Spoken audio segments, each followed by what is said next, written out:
Hey everybody, Dan Edmondson here with another tip of the week. Today the tip is on what to do if you get stuck on a painting.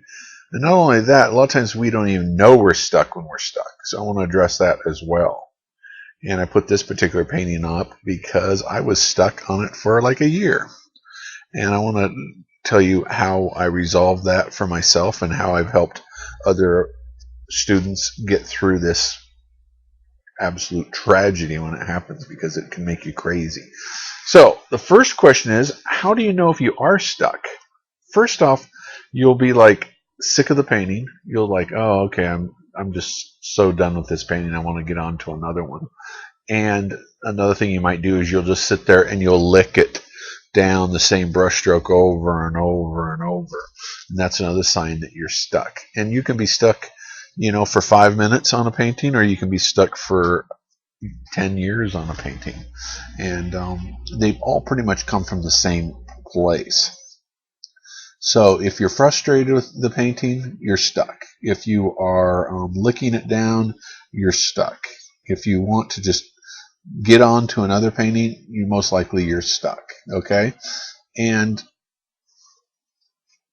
the way that you know that you're stuck is that, right? Okay, that's step one. You know that you're stuck. Number two is, how do you get unstuck? Well, what you have to first determine is, what does it mean to be stuck, right? And what it means is, if you're stuck or you're frustrated or you're sick of it, you just generally do not know what to go on to and do next. I mean, really, it's simple as that. And it really is simple as that. And a lot of times you might feel stuck,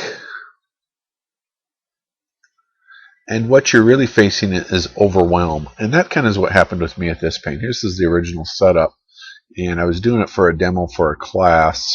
That's the final paint. Let me show you this one here. This is where I was doing a demo for a class, and as you surely can probably guess, I got yammering on and on and on and doing more talking and less painting.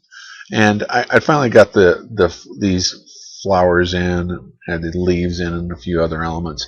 But basically, that was it for that class. And then I brought it home, and I just couldn't bear to go back to the painting.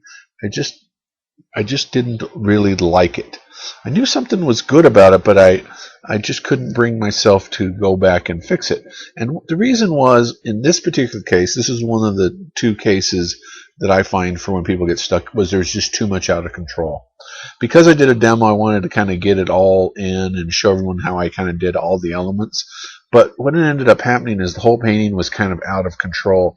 So one way that you get stuck is you just have too much to fix, and it looks like way too big of a burden to come back and deal with. So that is one. The other thing is, you just don't know what to do to fix it. Okay, so first off, the best thing to do if you don't know what to do to fix it is to either ask for help, put it aside, look in a mirror, take a photograph, put it on your computer, play with the contrast, the colors, that kind of stuff. Or what you can do is you can take a Post-it, and I like to do this, and go through all of the elements: color, value, edges, brushwork, paint application, drawing, and make a list and see what needs to be done with it, right? And one of those is bound to say, oh, ha, it's color, or it's color harmony, or it's drawing. And then you just fix that, right? And what I did on this particular painting to fix it, to get it to where it was finished, was it was so out of control that I just said, I'm only going to work on this for 15 minutes a day. And I set a timer. I worked for 15 minutes, and after 15 minutes, even though a lot of times I wanted to continue, I just put it away. And then I did it the next day, and the next day, and the next day, and before you know it, I got back on track with it, and I got to where I loved it. And when I put it in a show, it was the first one to sell, and I could have sold 4 of them. So don't give up on your paintings. Take a break, and if you need to, limit how much you work on them, and just keep coming back and come back and come back, and you will create something beautiful, I promise. All right, that's Dan Edmondson with the tip of the week. Please help spread the word. Post it on Facebook, and have